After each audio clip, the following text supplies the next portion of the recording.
I hosted my best friend's Spanish couple after my wedding.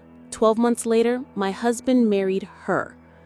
I gave them my bed, paid for their groceries, and treated them like family for weeks in my own home.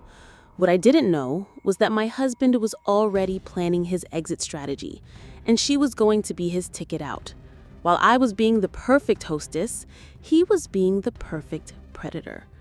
3 years later, I'm rebuilding my life while watching them post happy couple photos from the same places we used to go. Stay with me, and I'll tell you how narcissists use your kindness as a weapon and how they can plan your replacement right under your own roof. Hello, everyone. My name is Maria Rodriguez, and I'm 31 years old, living in Austin, Texas. This story happened 3 years ago, but I'm only now ready to talk about it because the shame and confusion took that long to untangle.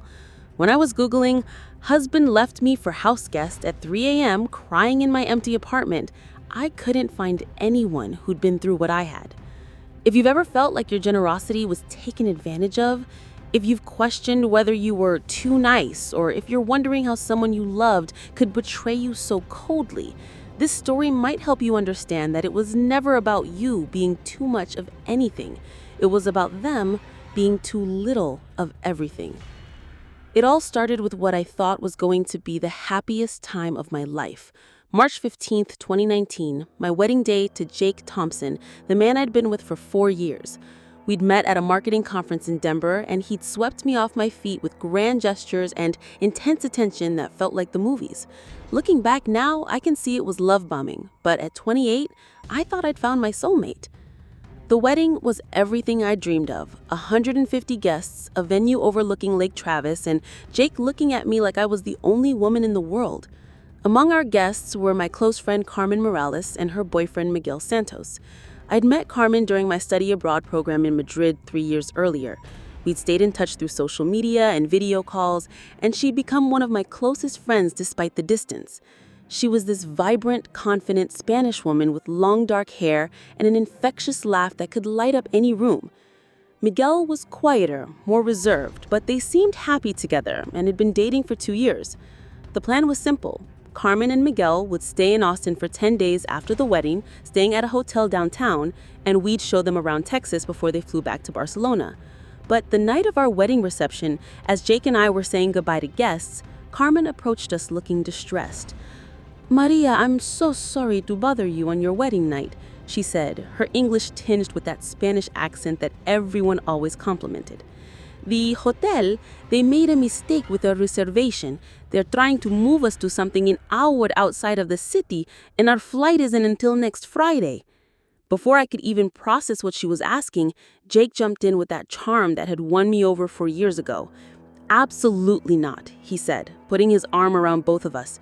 "You're staying with us. We have the guest room, and Maria would never forgive herself if her friend was stuck in some random hotel."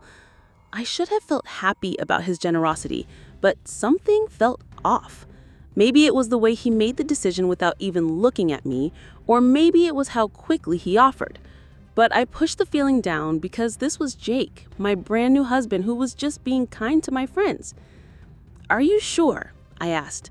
"I mean, we just got married. Maybe they'd be more comfortable." "Nonsense!" Jake cut me off with a laugh that felt a little too loud. "What kind of host would I be? Carmen, Miguel, you're family now. Our home is your home for as long as you need." Carmen looked genuinely grateful, and Miguel nodded appreciatively. "Just for a few days," Carmen promised. "We'll find another solution soon." But soon kept getting pushed back. The first week became 2 weeks when Carmen mentioned that all the decent hotels were booked due to South by Southwest. Jake would jump in every time, insisting they stay, that money wasn't an issue, that he loved having them around. "Jake," I tried to bring it up privately after their second week with us, "don't you think we should have some alone time? We just got married." He looked at me with this expression I'd never seen before, like I was being selfish and small-minded. "Maria, these are your friends. Carmen came all the way from Spain for our wedding. Are you really going to kick them out because you can't handle sharing our space for a little while?" The way he said it made me feel horrible, like I was being a bad friend and a bad wife at all once. "I'm right. I'm sorry. Of course they can stay." The smile that spread across his face should have felt like relief, but instead it felt like I'd just lost something I couldn't name. By the end of their third week, I was doing all the grocery shopping for 4 people instead of 2. Jake would make grand gestures like, "Get the good wine, Maria. Get those Spanish olives Carmen mentioned she missed." But somehow, it was always me pushing the cart, me checking out, me putting everything away while he and our guests sat in the living room discussing travel and culture. "You're so lucky to have such a domestic wife," I heard Carmen tell Jake one evening while I was cooking dinner for everyone. "Oh, Maria loves taking care of people. She's amazing at making everyone feel at home. It's one of the things I love most about her." At the time, I thought it was a compliment. Now I know it was a way of making sure I knew my place. In the kitchen, serving everyone else, being grateful for the chance to prove my worth through my labor. The real turning point came during their 4th week with us. Carmen mentioned that her back was bothering her, something about the guest room mattress being too firm. I suggested we look into getting a mattress topper, but Jake had a different idea. "Why don't you and Medell take our room?" he offered immediately. "Our mattress is brand new, memory foam. Maria and I can take the guest room until your back feels better." I stared at him. We'd been married for exactly 3 weeks, and he was offering to give up our marital bed, the bed we'd made love in as newlyweds, to another couple? "Jake, that's really not necessary," I started, but Carmen was already protesting too. No, I couldn't possibly. You're newlyweds." "Exactly," Jake said with that charming laugh, "which means we're flexible and don't have set routines yet. Right, Maria?" All 3 of them were looking at me. Carmen, with her big brown eyes, looking grateful but concerned. Miguel, nodding politely. And Jake with that expression that I was learning meant, "Agree with me or deal with the consequences later." "Of course," I heard myself say. "Whatever helps Carmen feel better." That night, as I lay in the guest room bed, listening to my husband snore next to me, I stared at the ceiling and wondered when being a good wife started feeling like being an unpaid servant. But I pushed the thought away because Jake was right. I was being selfish. These were my friends. This was temporary. Except it wasn't temporary. Carmen's back seemed to get worse, not better. She'd emerge from our bedroom in the mornings looking fine, but would mention throughout the day how much the guest bed had hurt her. Meanwhile, Jake was becoming more and more animated in her presence. He'd never been particularly interested in my stories about Spain or my time abroad, but suddenly he was fascinated by everything Carmen had to say about Barcelona, about Spanish culture, about her work in international marketing. They'd have these long conversations about travel and adventure while I cleaned up after everyone. "You know, Maria never talks about her time in Spain with such enthusiasm," Jake said one evening while I was loading the dishwasher. They were sitting at the kitchen table with wine glasses, wine I'd bought and paid for, having what looked like an intimate conversation. "Really?" Carmen seemed surprised. "But she loved it there. She used to talk about maybe working internationally someday, even mentioned possibly moving back to Europe." I froze. I had talked about those things, constantly, for years. Jake had always dismissed my dreams as unrealistic or said I was romanticizing life abroad. "Oh, that was just vacation fantasy," he dismissed it with a wave. "Maria's too practical for something that risky. She needs stability, predictable routines. Right, babe?" The way he said it, like he was describing a pet's need for regular feeding times, made something cold settle in my stomach. But Carmen was nodding sympathetically, and I didn't want to cause a scene, so I just mumbled agreement and continued loading dishes. As their 5th week stretched on, I noticed Jake started working from home more often. He'd set up his laptop at the kitchen table where he could see into the living room where Carmen usually spent her mornings, doing yoga or reading. He'd make comments about how inspiring it was to see someone who took such good care of themselves, how refreshing Carmen's approach to life was. Meanwhile, every time I tried to establish any kind of boundary, Jake would turn it into evidence of my character flaws. When I suggested maybe we should plan some activities that were just the two of us, he accused me of being antisocial. When I mentioned that our grocery bill had more than doubled, he accused me of being materialistic and petty. When I said I missed having privacy in our own bedroom, he accused me of being selfish and unwelcoming. "I'm starting to see a side of you I don't like, Maria," he told me one night after I had asked again when Carmen and Miguel might be making other arrangements.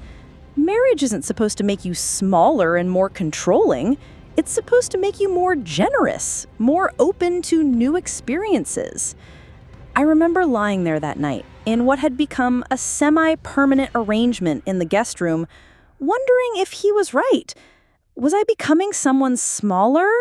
Was this what marriage did to women? Turn them into suspicious, penny-pinching shrews who counted days and begrudged their husbands' friendships? But then I'd catch moments that made my skin crawl. The way Jake's eyes followed Carmen when she walked across the room. The way he'd suddenly become an expert on Spanish wine and culture. The way he'd find excuses to be wherever she was. If she was reading in the living room, he needed to organize the bookshelf. If she was cooking something Spanish for dinner, he was suddenly fascinated by the process. And Carmen, I wanted to believe she was innocent, but I started noticing things. The way Jake would touch his arm when she laughed at his jokes. The way she'd ask his opinion about things instead of asking me, even though I was supposedly her friend. The way she'd emerge from our bedroom in the mornings wearing these silk pajama sets that seemed a bit too intentional for someone who was just crashing temporarily. The breaking point came during their 6th week with us. I'd been working late, staying at the office longer, partly because I couldn't stand the tension at home, and I came back to find Jake, Carmen, and Miguel sitting around our kitchen table with takeout containers from an expensive Spanish restaurant downtown. "Oh, Maria," Carmen jumped up, and I swear she looked guilty. "We tried calling you, but it went to voicemail." I checked my phone. No missed calls.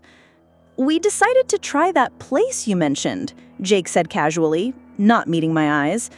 "Carmen was feeling homesick, so I thought it would be nice." The receipt was on the counter. $210 for takeout, on our credit card. That was thoughtful. I managed, but inside I was screaming. I'd mentioned that restaurant months ago, saying maybe we could try it for a special occasion because it was so expensive. But Jake had said it was overpriced and pretentious. But apparently, when Carmen was homesick, no expense was too great. "There's some left if you're hungry," Miguel offered kindly. But I could see there wasn't much. Certainly not $50 worth for the 4th person that was supposed to be included. "I already ate," I lied, and went to change clothes. Except I couldn't go to my own bedroom because Carmen's things were spread across my dresser. Expensive skincare products, jewelry, books in Spanish. Her clothes were hanging in my closet. It looked like someone else lived there and I was the guest. I ended up eating a sad sandwich in my own kitchen while listening to my husband laugh at Carmen's stories about her friends in Barcelona. Stories I'd heard before. But when she told them to Jake, they were apparently hilarious instead of repetitive. That night, lying in the guest bed for the 40th time in my 2-month marriage, I finally let myself think the thoughts I'd been pushing away. My husband is attracted to another woman. That woman is living in my house, sleeping in my bed, eating food I buy, and treating me like hired help. And somehow, I'm supposed to be grateful for the opportunity to prove how generous and welcoming I am? The next morning, I decided to try one more time to talk to Jake honestly. "Can we please have a conversation about how long Carmen and Miguel are planning to stay?" I asked while he was getting ready for work. "It's been 6 weeks. Maria, what is wrong with you lately?" His tone was sharp, frustrated. "These are your friends. Carmen came halfway around the world for our wedding, and all you do is complain about grocery bills and count days like you're running a hotel." "I'm not complaining. You're just what? Jealous? Because Carmen is interesting and worldly and doesn't spend all her time worrying about money and guest room arrangements?" The accusation hit like a slap. Jealous? Come on, Maria. It's obvious. You see how Carmen lives her life, traveling, speaking multiple languages, having adventures, and you're bitter because you chose security over excitement. You chose to stay in Austin and plan a conventional life instead of taking risks like you always talked about. And now you're taking it out on her because she reminds you of all the things you didn't do. I felt tears starting, and I hated him for making me cry. Again. That's not what this is about, isn't it? He was fixing his tie in the mirror, not even looking at me. Because from where I stand, it looks like you're trying to get rid of your best friend, because you can't handle being reminded that some women live boldly. She's been sleeping in our bed for 6 weeks, Jake. We haven't been alone since our wedding night. And whose fault is that? You're the one who keeps insisting they take our room. You're the one who acts like the perfect hostess and then resents everyone for accepting your hospitality. Classic passive-aggressive behavior, Maria. You create these situations and then play the victim when people respond to your supposed generosity. I stared at him. Was that really how he saw it? That I had somehow orchestrated this entire situation and was now complaining about consequences I'd created? "I never asked them to stay for 6 weeks, I whispered. "You never asked them to leave either. You just drop hints and make passive-aggressive comments and expect everyone else to read your mind. Carmen doesn't need to be managed every minute of every day, Maria. She just exists, and she's happy. Maybe you could learn something from that." He left me standing there, in the guest room, in my own house, being told that my discomfort with my indefinite house guests was actually a character flaw that I should work on. That day at work, I couldn't concentrate on anything. Jake's words kept replaying in my head. Was I passive-aggressive? Was I creating these situations? Had I somehow invited this chaos into my life and now I was blaming innocent people for my own choices? I found myself Googling things like, how long should house guests stay? And signs of being controlling in marriage. Every article seemed to confirm what Jake had said, that good hosts are flexible, that marriage is about compromise, that trying to manage other people's behavior is a sign of insecurity. But then I found other articles. Articles about narcissistic manipulation. Articles about gaslighting. Articles that described exactly what had been happening to me. Having my reality questioned, my legitimate concerns reframed as character flaws, my discomfort treated as evidence that I was the problem. I stayed late at work that night, not because I had anything urgent to do, but because I needed time to think without Jake there to tell me what my thoughts meant. When I finally came home around 9 p.m., the house was suspiciously quiet. "Hello?" I called out, setting my keys on the counter. "In here," Jake called from the living room. I walked in to find Jake and Carmen sitting on the couch together, not touching, but closer than felt appropriate. Miguel was nowhere to be seen. "Where's Miguel?" I asked. "He went to bed early," Carmen said, and something about the way she said it felt rehearsed. "He's been tired lately." "Oh, is he feeling okay?" "Just worn out from all the traveling," Jake said quickly. "We were just talking about Carmen's photography. She was showing me some amazing shots from her trip to Morocco last year." I looked at them, sitting there, both looking slightly guilty, like I'd interrupted something. Carmen's cheeks were flushed, and Jake had that animated look he got when he was excited about something. "That sounds nice," I said carefully. "I'm going to check on Miguel and then get ready for bed." I went to the guest room, my current bedroom, and knocked softly. "Miguel, it's Maria. Is everything okay?" "Come in," he said. And when I opened the door, he was sitting on the edge of the bed, fully dressed, staring at his hands. Carmen said you were tired.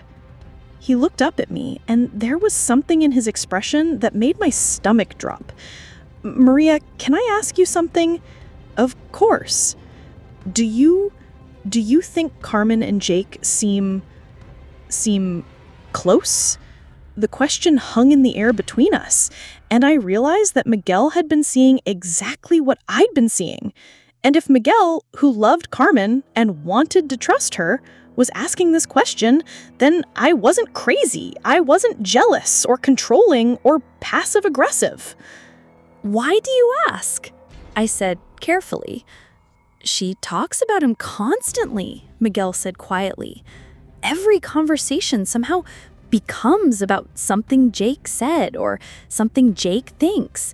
And tonight, when I said I was tired and wanted to rest, she seemed relieved.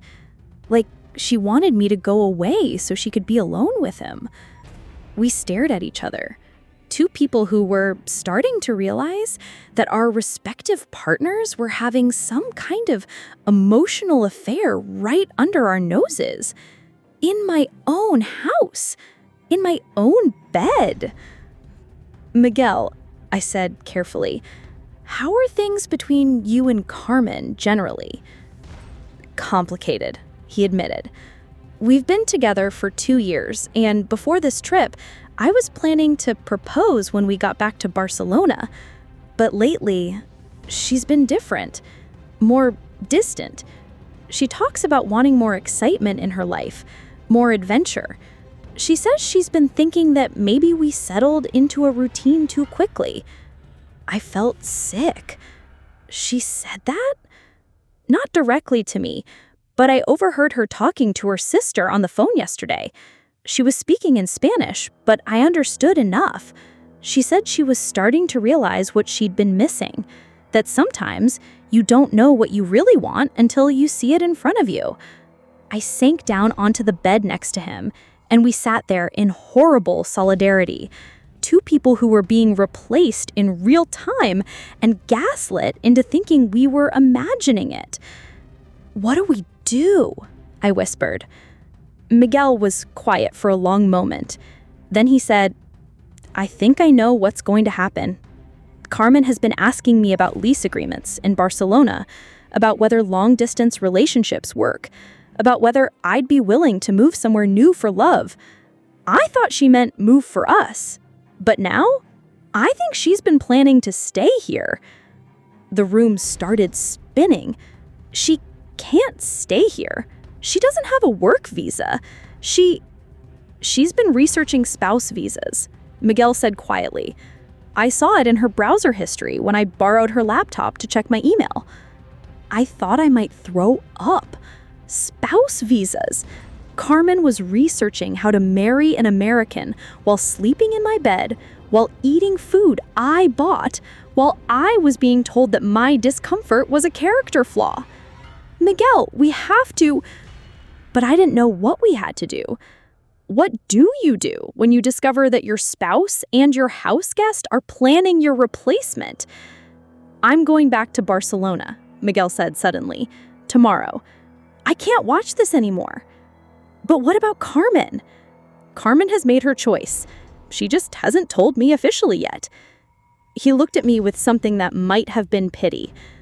The question is what you're going to do. Are you going to let Jake make this decision for you, or are you going to make it for yourself? That night, I didn't sleep. I lay in the guest bed, listening to my husband snore next to me, and thinking about spouse visas and browser histories, and the way Carmen had looked relieved when Miguel went to bed early.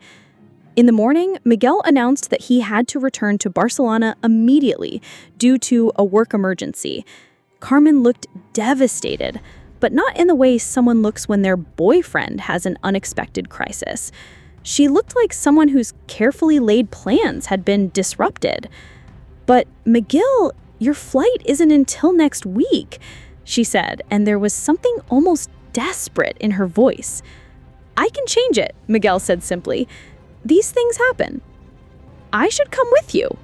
But it sounded like a question instead of a statement. No, Miguel said. and his voice was kind but final. "You should stay and figure out what you really want. You've been talking about needing more adventure, more excitement. Maybe this is your chance to explore that." Jake immediately jumped in. Of course Carmen should stay. She shouldn't have to cut her trip short because of Miguel's work situation. The way he said Miguel's work situation, like Miguel was being inconvenient by leaving, instead of Miguel being heartbroken by what he was witnessing, made me want to scream. "I'll drive you to the airport," I offered Miguel, and he looked grateful. "That's not necessary," Jake said quickly. "Carmen can take him. She knows his flight details." "Actually," Miguel said, looking directly at me, "I'd appreciate the ride, Maria. We can grab coffee on the way and catch up." During the drive to the airport, Miguel and I didn't talk much about what was happening. But as I was dropping him off, he turned to me and said, "Maria, you seem like a good person. Don't let them convince you that your instincts are wrong. Trust yourself." When I got back to the house, Jake and Carmen were sitting at the kitchen table with coffee, looking like they'd been having an intense conversation that stopped abruptly when I walked in. "How was Miguel?" Carmen asked, and I could hear her guilt in her voice. "Sad," I said honestly. "Really, really sad." Something flickered across her face, remorse maybe, or recognition of what she was doing. But then Jake reached over and squeezed her hand. "He'll be okay," Jake said dismissively. "Sometimes relationships just run their course. People grow in different directions." The way he dismissed a 2-year relationship made my blood run cold. Was that how he'd talk about our marriage if he decided it had run its course? That night, Carmen moved back to the guest room, claiming she needed space to process Miguel's departure. But I noticed that Jake stayed up much later than usual, claiming he had work to finish on his laptop, in the living room right next to where Carmen was sleeping. The next few days were surreal. Carmen seemed to be making an effort to spend time with me, suggesting we go shopping together, asking about my work, acting like the friend I remembered. But there was something performative about it, like she was trying to ease her guilt by playing the part of the loyal friend. Meanwhile, Jake was more distant with me than ever, but couldn't seem to stay away from wherever Carmen was. If she was making breakfast, he suddenly needed coffee. If she was watching TV, he needed to catch up on the news. If she was sitting on the back patio, he needed to water the plants. I started keeping notes in my phone, not because I was planning anything specific, but because Jake's gaslighting had been so effective that I needed evidence that what I was seeing was real. April 15th. Jake stayed up until 1:30 a.m. working in living room where Carmen is sleeping. April 16th. Carmen asked Jake's opinion about job searching in Austin temporarily, didn't ask me despite supposedly being my friend. April 17th. Found Jake and Carmen having coffee together at 6 a.m. They got quiet when I came downstairs. April 18th. Jake criticized my outfit for work, said Carmen's style is more effortless and European.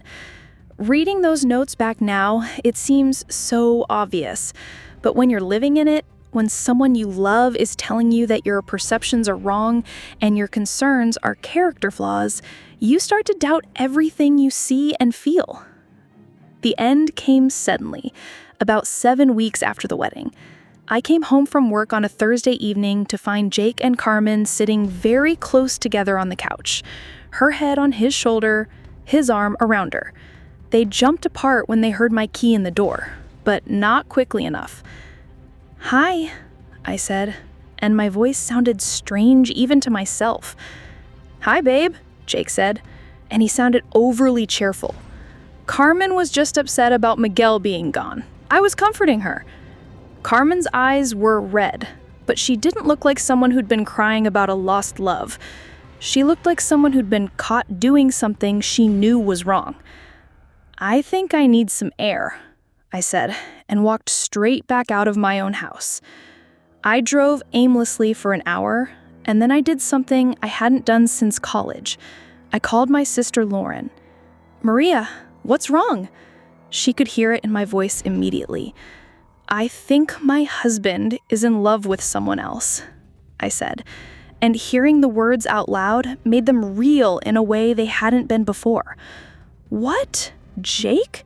Are you serious? With my friend Carmen, who's been living in our house for 7 weeks. In our bedroom." There was silence on the other end, and then Lauren said, very carefully, "Maria, why has your friend been living in your bedroom for 7 weeks?" When I tried to explain it, the hotel mix-up, the back problems, Jake's insistence on hosting them, the way every boundary I tried to set was reframed as a character flaw, I could hear how insane it sounded. "Jesus Christ, Maria," Lauren said when I finished. "This isn't your fault. You know that, right? Normal husbands don't invite other women to live in the marital bed. Normal house guests don't research spouse visas while sleeping with a friend's husband. And normal friends don't do any of this. How did you know about the—" "Because I'm not being manipulated by someone who benefits from my confusion," Lauren said bluntly. "Maria, you need to call a lawyer tomorrow." "But I don't have concrete proof." "You have 7 weeks of documentation that your husband chose another woman over you repeatedly and made you feel crazy for noticing.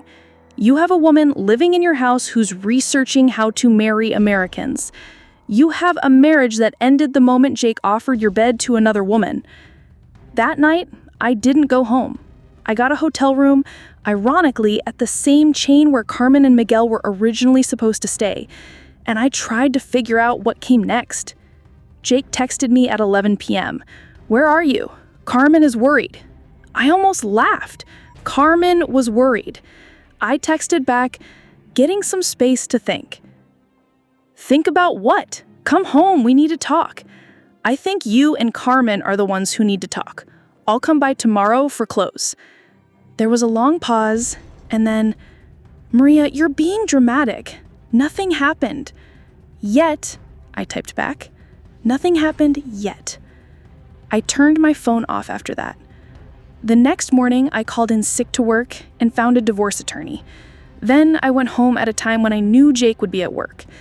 Carmen was there, sitting at my kitchen table with coffee and what looked like apartment listings spread out in front of her. "Maria!" She jumped up, looking guilty and relieved and nervous all at once. "Jake said you stayed somewhere else last night. We were so worried." "Were you?" I said, and it wasn't a question. "Of course. I'm your friend. I would never want anything to happen to our friendship." "Carmen," I said quietly, cutting her off, "I know about the spouse visa research." Her face went completely white. "I don't know what you—" "Miguel told me before he left. He saw your browser history." We stared at each other across my kitchen, and I watched her decide whether to keep lying or finally tell the truth. "Maria," she said finally, and her voice was very small, "I never meant for this to happen." But it did happen. Not really, not physically. Jake and I, we connect in a way that I've never experienced before, even with Miguel. And so you decided to research how to marry him while living in my house? She started crying then, but they felt like guilty tears rather than heartbroken ones. "I know how this looks. I know how horrible this must seem. But Maria, you have to understand what Jake and I have is real. It's not something either of us was looking for, but when you find that kind of connection—" I thought about Miguel sitting on the guest bed asking if I thought they seemed close. I thought about all the conversations Jake and I had never had, all the connections we apparently never made, all the ways I'd been insufficient without knowing it. "What about our friendship?" I asked. "You'll always be important to me, Carmen. This doesn't change how I feel about you." I looked at her, this woman I'd trusted, who I'd welcomed into my home, who I'd defended to myself even when my gut was screaming warnings, and I felt something die inside me. "Carmen," I said, You researched how to marry my husband while sleeping in the bed I share with him, while I paid for your food and gave you a place to live. That's not something a friend does." "But I love him," she whispered, like that explained everything. "Then you can have him," I said, surprising myself with how calm I sounded. "But you'll figure out your own life without me in it." I went upstairs and packed everything I could fit in 2 suitcases, while Carmen cried in my kitchen. As I was leaving, she called after me. "Maria, please, can't we talk about this? Work something out?" I turned back to look at her one last time. "Carmen, the moment you decided my husband was more interesting than my friendship, you worked it out. You just didn't tell me."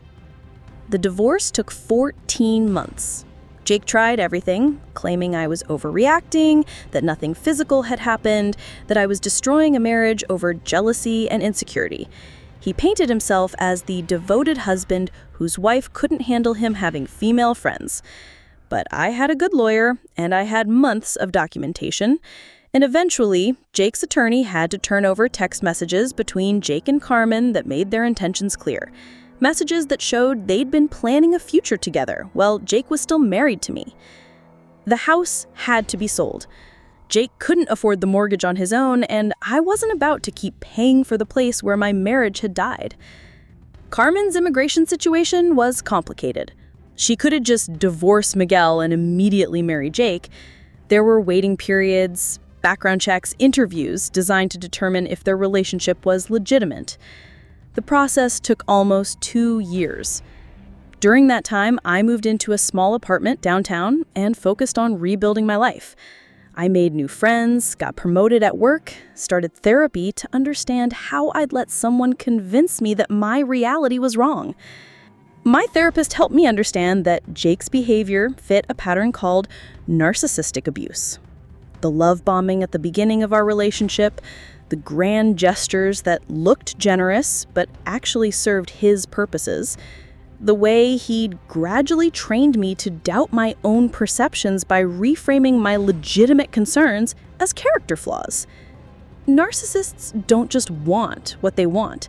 They want you to participate in getting it for them.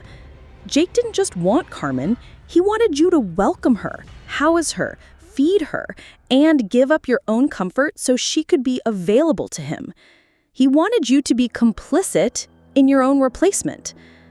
2 years after I filed for divorce, Jake and Carmen finally got married. By then, I was in a relationship with a man named David, who thought the idea of giving up your marital bed to house guests was completely insane, and said so without making me feel guilty for agreeing. When Lauren called to tell me about the wedding, I realized I felt nothing but relief and gratitude. "Gratitude?" Lauren asked. "Gratitude.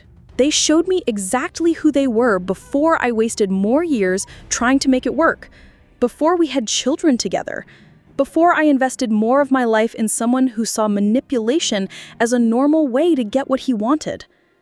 Now, 4 years later, I'm happily remarried to David. We have clear boundaries about house guests, maximum 1 week, and they sleep in the actual guest room. We make decisions together instead of one person announcing what's going to happen and the other person being expected to go along with it. Jake and Carmen are still married, as far as I know. Jake posts occasionally on social media about their travels and adventures.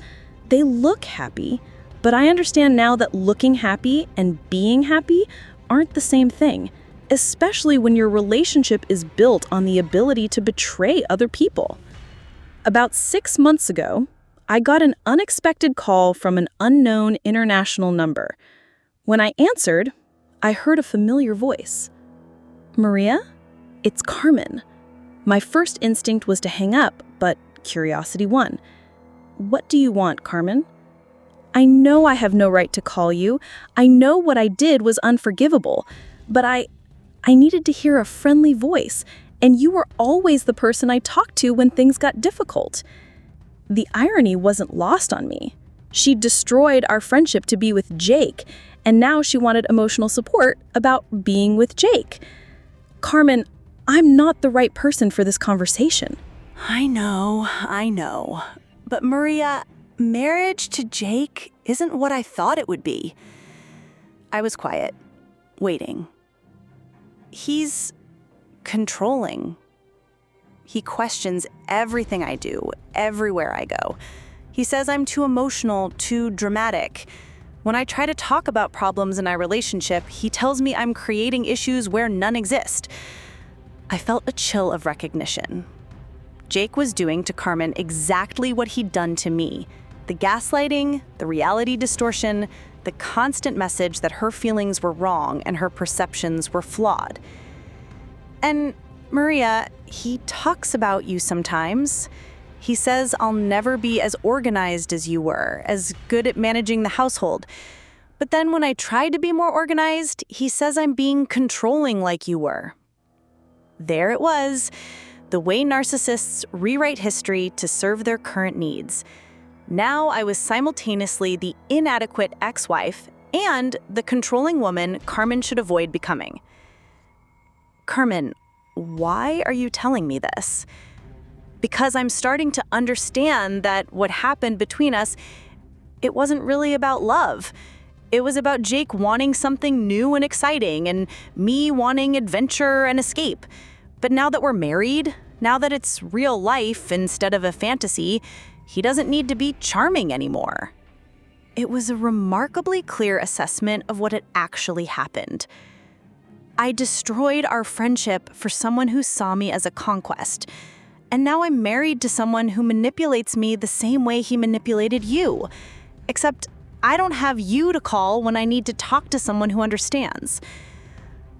We talked for a few more minutes. Carmen told me she was considering leaving Jake, but that her immigration status was complicated. Leaving him would mean starting the entire visa process over, possibly having to return to Spain. I'm trapped, she said quietly, and I did it to myself. After we hung up, I felt sad for Carmen, but not in the way I'd expected. I didn't feel vindicated or satisfied that she was unhappy. I just felt sad that she'd learned the same lesson I had, but at the cost of everything she'd given up to be with Jake. I never heard from Carmen again. After that call, through mutual acquaintances, I learned that she and Jake separated about a year later. She did end up returning to Spain, though I don't know if she ever reconciled with Miguel or rebuilt the life she'd had before she decided that excitement was more important than loyalty. Jake remarried again last year to a 26-year-old named Ashley, who he met at a coffee shop. Based on his social media, he's doing the same routine: grand gestures, expensive trips, constant posts about how amazing she is and how he's found true love again. I feel sorry for Ashley, but I also know she probably wouldn't believe me if I tried to warn her. Jake is very good at making women feel special and chosen, and very good at making his ex-wives look bitter and jealous. The most important thing I learned from this experience is that Jake didn't leave me because I wasn't good enough. He left me because I wasn't broken enough. I wasn't willing to participate in my own diminishment.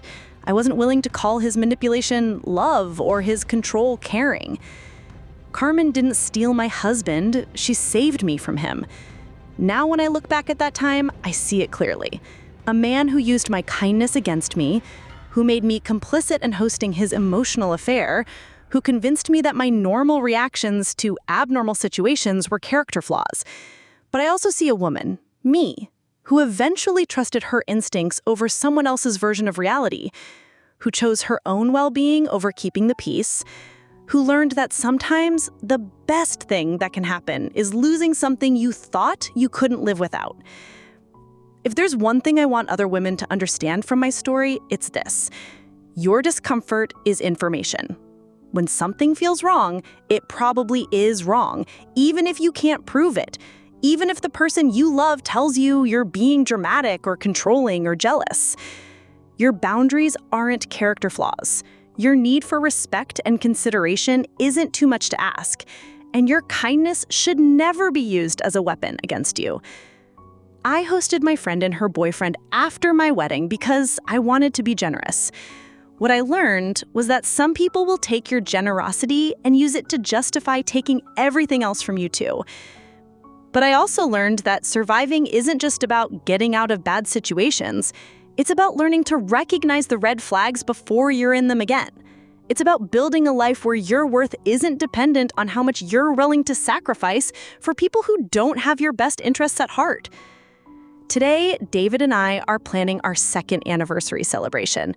It's going to be quiet, just the two of us, no house guests, no drama, no one questioning whether my comfort in my own home is reasonable. It might seem boring compared to the intensity of secret affairs and international love triangles. But peaceful feels like luxury when you've lived through manipulation. Respect feels like a miracle when you've had your reality constantly questioned. And a partner who thinks your boundaries are reasonable instead of character flaws, that feels like everything. The woman Jake is married to now will probably go through some version of what Carmen and I went through. She'll probably have her generosity used against her, her instincts questioned, her reality rewritten to serve Jake's needs. I hope she figures it out sooner than we did. I hope she trusts herself when things start feeling wrong. And I hope she learns what I learned, that the right person will never ask you to give up pieces of yourself to prove your love. Because on the other side of that lesson is the possibility of finding something real. A relationship that doesn't require your silence about your own needs. A love that doesn't demand you ignore red flags. A partnership where being kind doesn't make you a target for manipulation. That's what I found with David, and it was worth everything I had to lose to get here.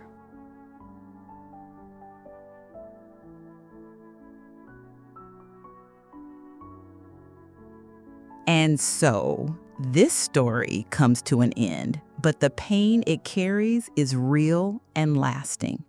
Behind his mask, there may be charm, but also lies, manipulation, and silence. If you've experienced something similar, please don't hesitate to share it in the comments below or send it to us directly. Your story matters, your truth matters, and your voice might be the one that saves someone else from falling into the same trap. Together, we break the silence. Together, we unmask the lies. And together, we rise stronger. Thank you for listening. Share this story. Save a sister. End the fetishization.